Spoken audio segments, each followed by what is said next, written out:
Welcome to Gallery Sport Cars. Please subscribe and enjoy to watching video.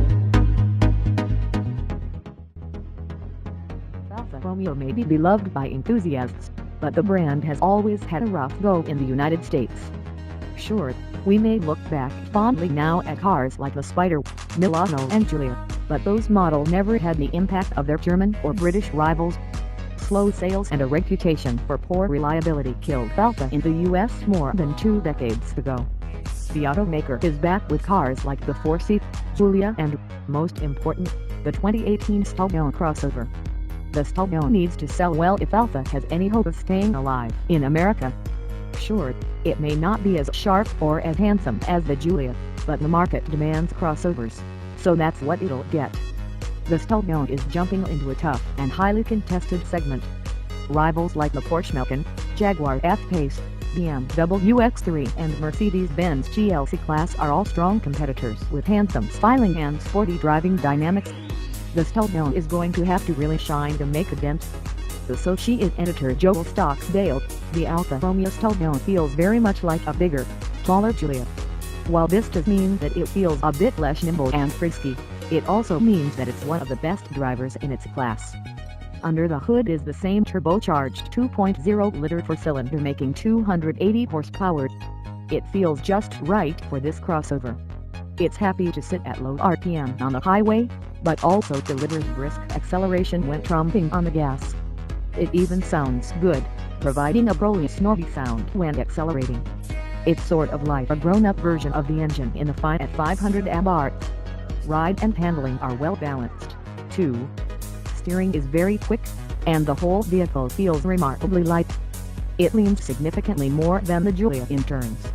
But as crossovers go, the Stelvio is a great handler. The ride is on the stiff side, but far from punishing. I do wish the steering was a little heavier, and that the weight built up more progressively.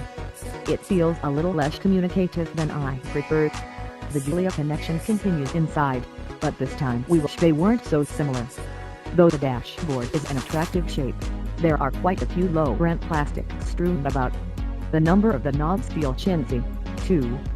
There's not a lot of neat room up front, either, and the seat could use a few more adjustment options. One thing the Stelvio's interior nails, though, are those wonderful shift paddles.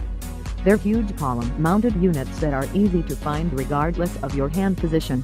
They have a chunky action, and they're made from solid metal that feels great. So yeah, the Stelvio is pretty much a big Giulia. That's good and bad, but if you want a practical crossover that isn't dead inside, the good will outweigh the bad. The Associate editor recounts, this is it. This is make it or break it for Alfa. If it can't sell a crossover to a consumer base foaming at the mouth for high-riding hatches, then there's nothing that can save the company. The ingredients are all there: handsome design, exclusive badge and sporty dynamics. Only time will tell if customers can look past Alfa's less than stellar reputation and pick the Stelvio over something like the Macan or F-Pace. That's the problem with the Stelvio. The competition is all really strong. There's hardly a bad apple among the bunch, making the job even tougher for Alfa. Still, first impressions are strong. The moment you fire up the sweet little four-pot with a steering wheel-mounted ignition, you get the sense that this is something different. Like Joel said, this feels like a big Giulia, for better or worse. The interior is simple and clean but filled with a number of cheap materials. That said, I like the steering wheel and column-mounted paddles. It's not all bad news. The Stelvio's steering is extremely quick. 11.8:1, according to Alfa.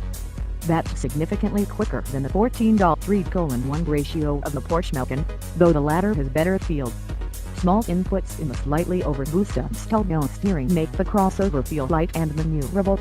It hides its way well and feels pretty composed for a crossover. Better than the standard Mercedes-Benz GLC and Jaguar F-Pace. The engine is a real peach. It's smooth and strong and doesn't struggle to move the 2-ton Stelvio. The biggest issue I have with the performance is the brakes. Nearly every time I went into a corner a little hot I had to apply far more pressure than I expected. Stopping distances aren't terrible, but the pedal feels completely dead up top. It's a little disconcerting. I like the Stelvio. I think I like it more than the F-Pace, though I'd take the Porsche Macan over both. Still, I think it deserves a chance to shine. For Alpha's sake, I hope it does.